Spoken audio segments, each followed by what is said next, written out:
peut-être très rapidement, parce que je pense le temps tourne, mais en 68, ces penseurs vont devoir se radicaliser parce que c'est l'ère du temps. Donc Foucault assez pauvre, il faut qu'il parle de prison, etc. Mais il faudrait peut-être qu'on parle, parce que en plus tu l'as connu, puisque tu as fait ton mémoire avec lui, c'est Jacques Derrida. Donc la déconstruction, comment ça va arriver, comment aujourd'hui on arrive à la politique identitaire aux États-Unis qui a en fait énormément affaibli la gauche, parce que c'est pour ça qu'on veut parler de fascisation actuellement aux États-Unis, mais qui est due, cette fascisation, elle est due aussi à l'affaiblissement en fait des mouvements ouvriers aux États-Unis. Donc quelles sont les conséquences de cet anti-marxisme en fait de la gauche? Est-ce que tu peux décrire un peu tout ça avec un peu brièvement, disons qu'est-ce qui s'est passé après 68, la déconstruction, comment on en est arrivé là? C'est une vaste question, il y a beaucoup de choses. Mais... je dirais que c'est important de savoir que la pensée française a été vendue aussi comme la pensée 68, et c'est pas du tout le cas. Sur le plan pratique, si on regarde de près, j'ai un long article là-dessus.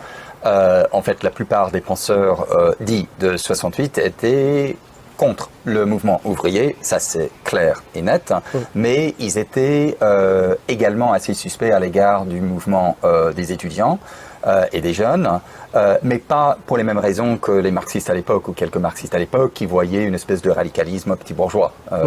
Ils étaient contre ce mouvement parce que ils étaient beaucoup plus conservateurs et ils cherchaient surtout à faire la révolution dans le discours plutôt que dans la rue, en bref.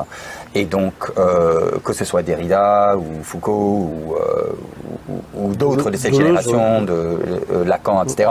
Deleuze était un peu impliqué à Lyon. Il a montré une certaine adhérence au mouvement des étudiants, mais bon, c'était très bref. Et donc ça c'est important à souligner, mais ça montre, ce qui est important là-dedans, c'est que ça montre qu'aux États-Unis, ces penseurs ont été vendus comme des radicaux. De même que les étudiants ont occupé la Sorbonne, on dit que les penseurs français ont vraiment attaqué les institutions du savoir et ont proposé quelque chose de si radical qu'on ne peut même pas contenir leurs pensées dans des catégories telles que les catégories qui existaient avant eux. Donc là, il faut démolir ce mythe.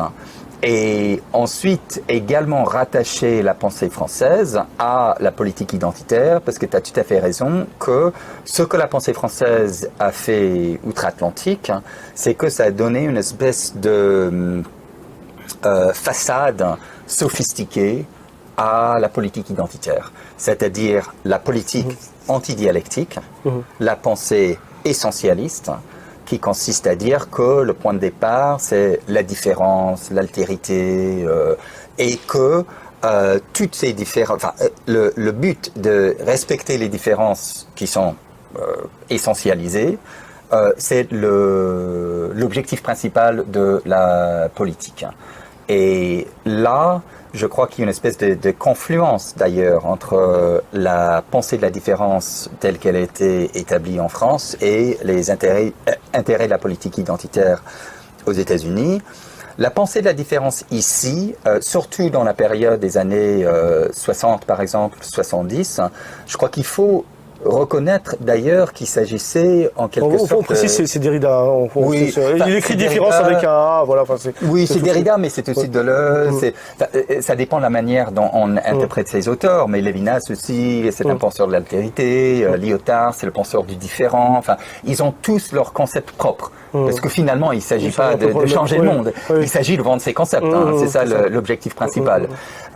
Mais cette pensée de la différence, je crois qu'il faut bien la situer dans l'histoire, parce qu'il s'agissait de distinguer la pensée de la différence à la pensée totalitaire, la pensée totalisante, la pensée universaliste, qui était identifiée au monde soviétique, au monde marxiste.